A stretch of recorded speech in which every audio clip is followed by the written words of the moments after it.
Niners, Broncos. Joining us right now, Chad Brown, former NFL linebacker, also works for 104.3 The Fan in Denver. Chad, thank you for the time. We appreciate it as always. You're with Cattles and Ramie.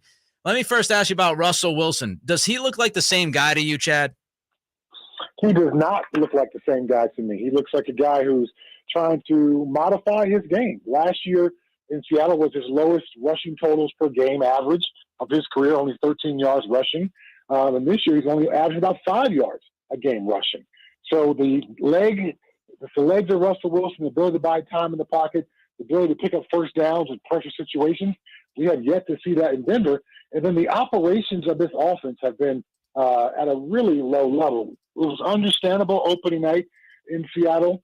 Obviously, that's a very loud stadium. But to repeat it at home in week 2, and it got so bad to the point where the home fans in Denver were counting down the play clock like it was a shot clock in basketball, trying to make sure that the offense could get a snap off before they got a delay of game penalty. The operations are certainly a big-time issue for the Denver Broncos. So is this different looking Russell Wilson on Russell Wilson or on Nathaniel Hackett? I think it's a little bit of both. Coach Hackett said his number one goal for training camp was to come out of training camp healthy.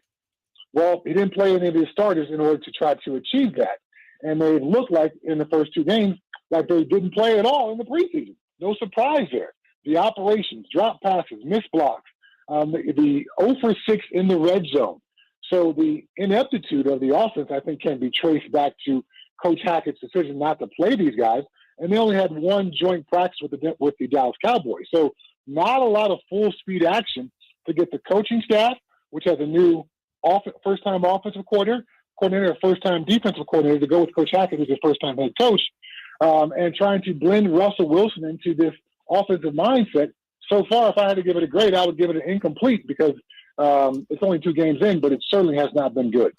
Chad Brown with us, former NFL linebacker, now works with 104.3 The Fan in Denver, breaking down Broncos, Niners coming up on Sunday night. Chad, are you surprised by the struggles in the red zone for this team, given that they have an established, experienced QB1 in Wilson? On one hand, I want to be surprised, but in Seattle, they've got the unfortunate luck of fumbling on back-to-back possessions with the run game. Russell Wilson and his receivers don't seem to be fully up to speed. There were a number of close calls where a ball was just outside of a receiver's hands.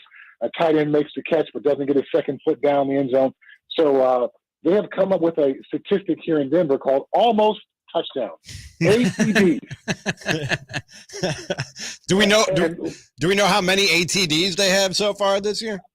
I think there's 5 ATDs, but it's difficult to really count all 5 of them because 2 of them came in one series together. So really, it's, in my mind, if you're going to make it kind of an unofficial stat, you can only have 1 per series. So it's to that point, because of the 0 for 6 in the red zone, that fans and media are coming up with things like ATDs to describe kind of the ineptitude of this offense down in the red zone. The National Football League is the ultimate overreaction league. Chad, is it crazy to start losing faith in this new regime in Denver already? Because I think a little of the noise around Nathaniel Hackett and around Russell Wilson and the Broncos as a whole is a little too loud when you talk about the negative stuff that's going on 2 games in. It is a bit of an overreaction. So that's, it's the National Football League. But the fans are overreacting because they bought into the narrative that it's going to be Russell Wilson, and therefore it's automatically going to play a playoff season. Tim Patrick, the wide receiver who's out with a knee injury, was quoted as saying, Super Bowl or bust during training camp. So the expectations were sky high. And to fall as woefully short as they have the first 2 games, particularly offensively, there's going to be some issues. And when you see an offense that doesn't get the football basics from an operational standpoint of understanding the play clock and how to get a play in and get a play off, all those kinds of things have, kind of piled up on the Broncos. But I think the number one issue is the expectation level was just so incredibly high. It was almost going to be impossible to meet that. But when you meet that with the ineptitude, the errors, the mistakes, the penalties, the 0 for in the red zone, the shot, the play clock issues, then folks definitely get upset. Chad Brown with us. Chad, how much more difficult does the offensive job get if Jerry Judy's out? He's dinged up. How much does he mean to this offense right now? You mentioned, Tim Patrick, he's done already. What if they are without Judy? Judy would be, it would certainly hurt.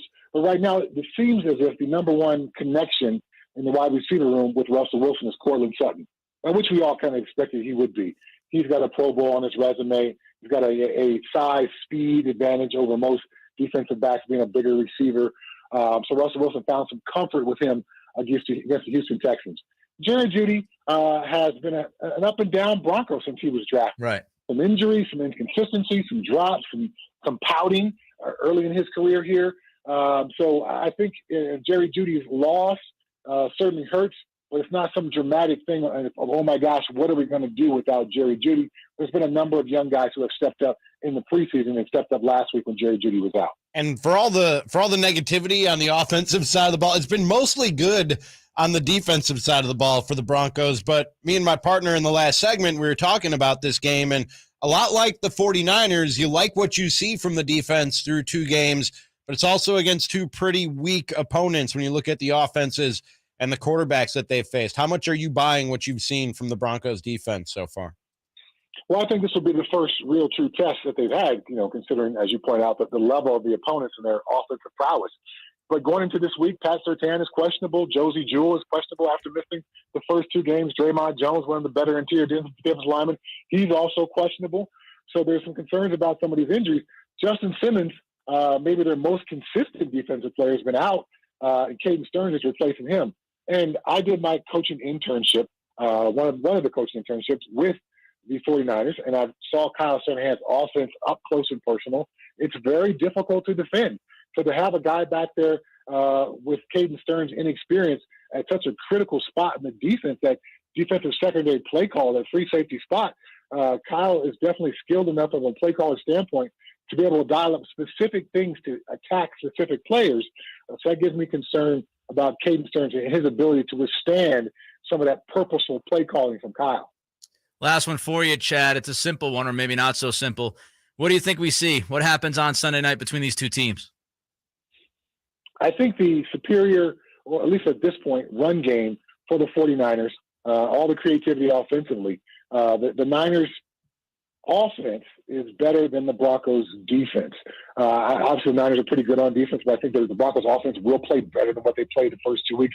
So if we were to even call that a push, the edge that the Niners' offense has over the Broncos' defense with that Shanahan run game, with Deebo Samuels, with the return of George Kittle, I think that's enough to get out a close victory for the 49ers. His name is Chad Brown, former NFL linebacker, 104.3 The Fan in Denver. Chad, as always, man, we appreciate you. Let's do it again soon. All right, thanks a lot. I appreciate you guys having me on. Thank you. All right, there goes Chad Brown. So Chad thinks that the Niners will win.